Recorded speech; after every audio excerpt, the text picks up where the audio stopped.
नमस्कार, मैं डॉक्टर अजीत भारती आज फिर आपके लिए हिंदी विषय के अंतर्गत पत्र लेखन लेकर आया हूँ।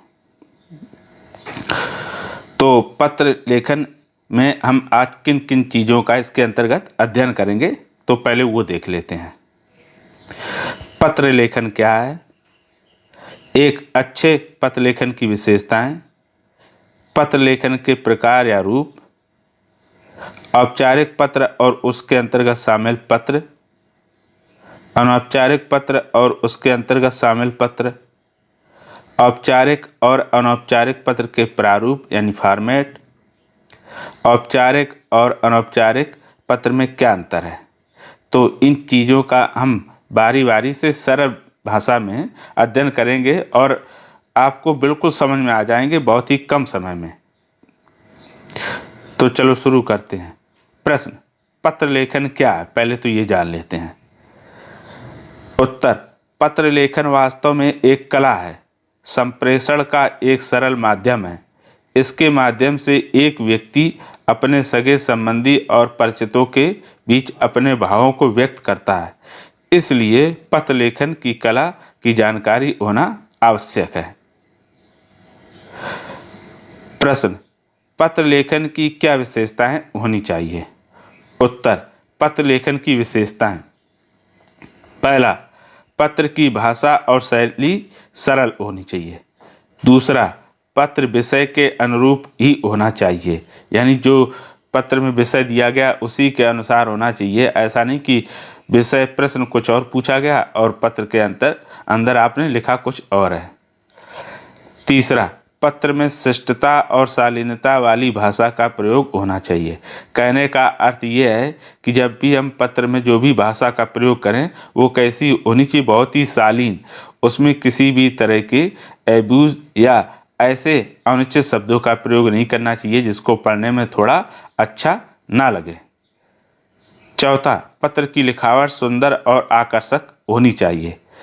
जब भी हम पत्र लिखेंगे तो सुंदर शब्दों का यानी वाक्यों का प्रयोग करेंगे, यानी लिखावट हमारी बहुत सुंदर होनी चाहिए। सुंदर लिखेंगे तो क्या होगा, सारे अक्षर स्पष्ट दिखाई देते हैं और पत्र आकर्षक लगता है, पढ़ने वाला प्रभावित होता है। 5, इसमें भाव और विचार स्पष्ट होने चाहिए। आप पत्र में जो बात कहना चाहते हैं वो बहुत ही क्लियर होनी चाहिए। ऐसा ना हो कि पत्र पढ़ने वाले को समझ में ही ना आए कि इसमें क्या कहा गया या किसके बारे में बताया गया है। 6वां, साहित्यिक और कठिन भाषा का प्रयोग नहीं होना चाहिए। तो जो ये पत्र रहते हैं इसमें हम साहित्यिक और कठिन शब्दों का या भाषा का प्रयोग बिल्कुल नहीं करेंगे। उससे क्या होती है, पत्र की जो विशेषता होती है वो कम हो जाती है। 7वां, पत्र उद्देश्यपूर्ण होना चाहिए, यानी पत्र हम जो लिखते हैं उसका कोई न कोई उद्देश्य होना चाहिए, निरर्थक साबित ना हो। 8वां, विराम चिन्हों का उचित प्रयोग होना चाहिए, यानी जो हम पत्र लिखते हो उसमें जहाँ पर पूर्ण विराम, अल्प विराम, अर्ध विराम या प्रश्नवाचक चिन्ह जिसका जहाँ पर उचित हो वहाँ पर उसका हमें प्रयोग करना चाहिए। 9वां, पत्र प्रारूप के अनुसार होना चाहिए, यानी पत्र दो तरह के हैं, औपचारिक और अनौपचारिक, तो उन्हीं के अनुरूप यानी उनका जो फॉर्मेट है उसी के अनुसार होना चाहिए। 10वां, पत्र प्रभावशाली होना चाहिए, यानी पत्र में जिस विषय पर भी लिखते हैं ऐसा लिखें कि पढ़ने वाला क्या हो, प्रभावित हो जाए। 11, पत्र में किसी प्रकार की काट छांट और भद्दापन नहीं होना चाहिए, यानी जब भी हम पत्र लिखेंगे तो उसमें किसी भी तरह की काट छांट अर्थात ओवर राइटिंग बिल्कुल ना हो। तो इस प्रकार ये विशेषताएं समाप्त हो गई। अब प्रश्न अगला, पत्र लेखन के कितने प्रकार या रूप हैं। उत्तर, पत्र लेखन के मुख्य रूप से 2 प्रकार हैं। पहला औपचारिक पत्र, दूसरा अनौपचारिक पत्र। ठीक है, औपचारिक पत्र को हम फॉर्मल लेटर कहते हैं, अनौपचारिक को इनफॉर्मल लेटर कहते हैं। आगे प्रश्न, औपचारिक पत्र किसे कहते हैं, इसके अंतर्गत कौन से पत्र आते हैं। उत्तर, जो पत्र व्यवसाय और कार्यालय के लिए लिखे जाते हैं उसे औपचारिक पत्र कहते हैं। ठीक है, इसके अंतर्गत आधिकारिक अनाधिकारिक पत्र आते हैं। अब ये समझ लेते हैं आधिकारिक और अनाधिकारिक पत्र कौन से होते हैं। तो आधिकारिक पत्र व्यावसायिक, व्यापारिक और शासकीय जो पत्र होते हैं वो क्या कहलाते हैं, हमारे आधिकारिक। अनाधिकारिक पत्र जो बिजली, गैस कनेक्शन आदि के पत्र होते हैं वो क्या कहलाते हैं, अनाधिकारिक। ठीक है, अब आगे बढ़ते हैं। औपचारिक पत्र, इसके अंतर्गत शामिल पत्र कौन कौन से हैं। पहला सरकारी पत्र, दूसरा गैर सरकारी पत्र, तीसरा अर्ध सरकारी पत्र, चौथा आवेदन पत्र जैसे नौकरी के लिए आवेदन पत्र, पांचवा संपादकीय पत्र, छठवां व्यावसायिक पत्र, सातवां शिकायती पत्र जैसे किसी विभाग से संबंधित जो हम शिकायती पत्र लिखते हैं, आठवां प्रार्थना पत्र किसी विशेष अनुमति के लिए लिखा जाने वाला पत्र, नौवां व्यापारिक पत्र, दसवां पूछताछ संबंधी पत्र। अब अगला प्रश्न, अनौपचारिक पत्र किसे कहते हैं, इसके अंतर्गत किन पत्रों को शामिल किया जाता है। उत्तर, अपने परिवार, सगे संबंधी और परिचितों को लिखे जाने वाले पत्र औपचारिक अनौपचारिक पत्र कहलाते हैं। इन पत्रों को व्यक्तिगत पत्र भी कहते हैं। इसके अंतर्गत निम्न पत्र आते हैं।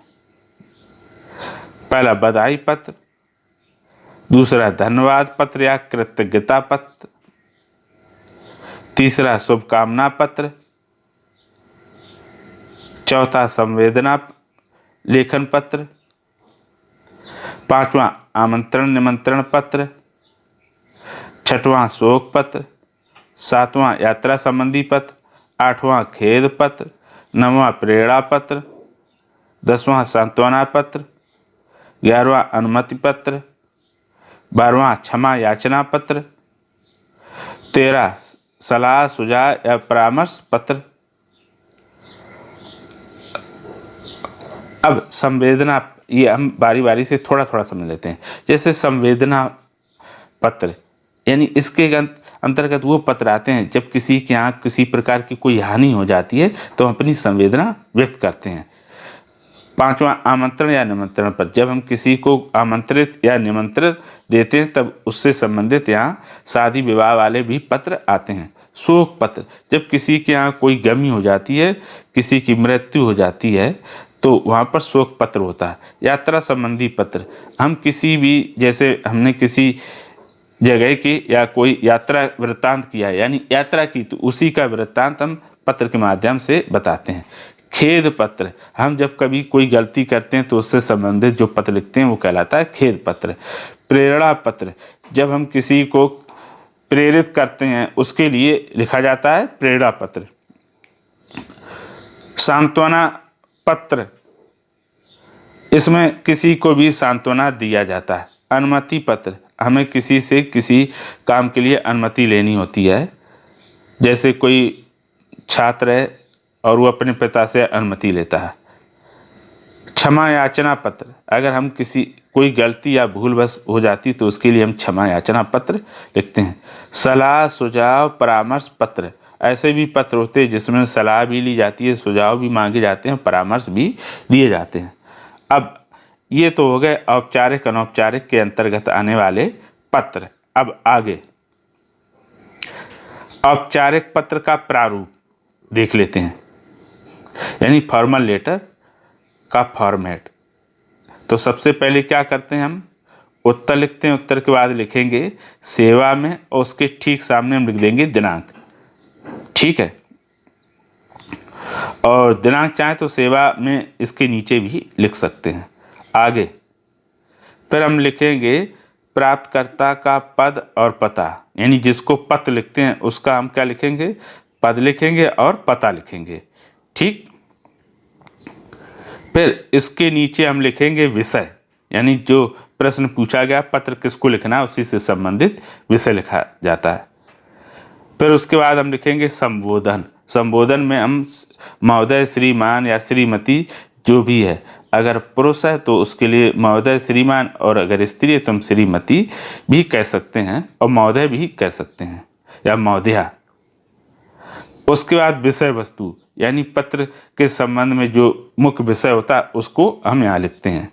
जब पूरा लिख जाएगा उसके बाद फिर हम लिख देंगे धन्यवाद। धन्यवाद के बाद हम लिखते हैं अंत में पत्र लिखने वाले का क्या होता है, नाम लिखते हैं। तो नाम हम परीक्षा में क्या करते हैं, नाम के स्थान पर का खा गा लिख देते हैं। इस तरह ये औपचारिक पत्र का प्रारूप बहुत ही सिंपल सा है। इसी तरह से पत्र लिखा जाता है। अब अनौपचारिक पत्र का हम प्रारूप देख लेते हैं, यानी इनफॉर्मल लेटर फॉर्मेट। तो सबसे पहले उत्तर लिखेंगे। उत्तर लिखने के बाद हम लिखते हैं पत्र लिखने वाले का पता, ठीक, उसके ठीक सामने लिख देते हैं दिनांक। और दिनांक चाहे तो हम पत्र लिखने वाले के पता के नीचे भी लिख सकते हैं। ध्यान रखो, जो पत्र लिखता है उसका पता लिखना है, जिसको पत्र लिखते हैं उसका पता नहीं लिखना है। फिर उसके बाद हम लिखते हैं संबोधन, ठीक, जैसे पूज्य पिताजी, अगर हमारे बड़े हैं पिताजी या चाचा तो पूज्य लिखेंगे, अगर छोटा है तो हम फिर लिख देंगे प्रिय, ठीक है।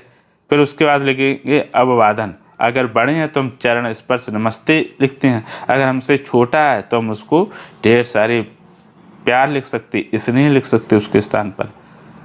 फिर उसके बाद लिखते हैं विषय वस्तु, यानी समाचार, जो पत्र में कहा गया उससे संबंधित समाचार लिख देते हैं।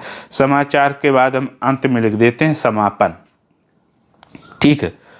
समापन में ऐसे लिख देते हैं जैसे आशीर्वाद देना, शुभकामना देना, और ये भी लिख सकते हैं कि घर में सब कैसे हैं, सभी को मेरा प्रणाम कहना, और मिलने पर बाकी बातें करेंगे। ये हम समापन पर लिख देंगे। उसके बाद अंत में पत्र लिखने वाले का नाम, तो जैसा मैंने पहले बताया था कि यहाँ जब हम बोर्ड परीक्षा में या किसी भी प्रकार की परीक्षा में पत्र लिखते हैं तो हम नाम की जगह पर का खा गा लिखते हैं। जब वास्तव में किसी को पत्र लिखेंगे तब हम सारी चीज़ें सही सही लिखेंगे। तो वो हो गए औपचारिक अनौपचारिक के प्रारूप। अब औपचारिक अनौपचारिक पत्र के प्रारूप में अंतर, हम दोनों पत्र आमने सामने लिख रहे हैं और आपको अंतर दिखाई दिएंगे। तो चलो शुरू करते, देख लेते क्या क्या अंतर है। तो औपचारिक में सेवा में और दिनांक आता है, अनौपचारिक में पत्र लिखने वाले का पता और दिनांक आता है। तो एक तो ये अंतर हो गया। दूसरा, प्राप्तकर्ता का पद और पता लिखते हैं और उसके बाद विषय लिखते हैं। तो इसमें प्राप्तकर्ता का पद और पता लिखते ही नहीं है और ना ही विषय लिखते हैं। फिर औपचारिक में संबोधन लिखते हैं और अनौपचारिक में भी हम संबोधन लिखते हैं। फिर उसके बाद अनौपचारिक में अभिवादन लिखा जाता है, औपचारिक में नहीं लिखा जाता है। फिर औपचारिक में विषय वस्तु होती है तो विषय वस्तु अनौपचारिक में भी रहता है। अनौपचारिक में समापन रहता है और औपचारिक में कोई विशेष समापन नहीं होता है। फिर औपचारिक में धन्यवाद लिखा जाता है, अनौपचारिक में धन्यवाद नहीं लिखा जाता है। औपचारिक में अंत में पत्र लिखने वाले का नाम होता है और अनौपचारिक में भी उसी प्रकार से अंत में पत्र लिखने वाले का नाम होता है। तो एक बार फिर से समझ लेते हैं। देखो, हम दोनों में उत्तर लिखते हैं। हम औपचारिक में सेवा में और दिनांक लिखते हैं और अनौपचारिक में पत्र लिखने वाले के पता और दिनांक लिखते हैं। तो ये मुख्य अंतर हो गया। फिर औपचारिक में प्राप्त जिसके लिए पत्र लिखते हैं, प्राप्तकर्ता का पद और पता लिखते हैं, इसमें नहीं लिखते हैं। हम औपचारिक में विषय लिखते हैं, अनौपचारिक में विषय नहीं लिखते हैं। औपचारिक में संबोधन लिखते हैं, अनौपचारिक में भी संबोधन लिखते हैं।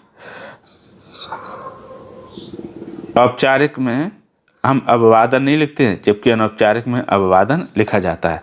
विषय वस्तु इसमें भी लिखते हैं और विषय वस्तु अनौपचारिक में भी लिखते हैं। औपचारिक में धन्यवाद लिखते हैं, अनौपचारिक में धन्यवाद नहीं लिखते हैं। अंत में दोनों में पत्र के जो पत्र लिखता है उसके नाम लिखते हैं, नाम के स्थान पर हम का खा गा लिखते हैं। इसको हम थोड़े सिंपल से और समझ लेते हैं अंतर।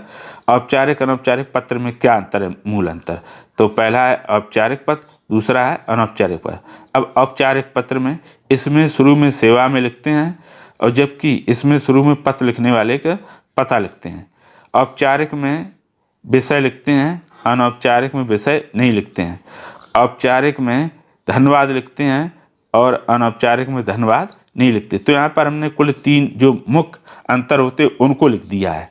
ठीक है, तो इस प्रकार से ये हमारा पत्र की परिभाषा, प्रकार, औपचारिक अनौपचारिक के अंतर्गत जो जो पत्र आते हैं वो लिखे, और पत्र दोनों पत्रों में क्या मुख्य अंतर है ये भी लिख दिया।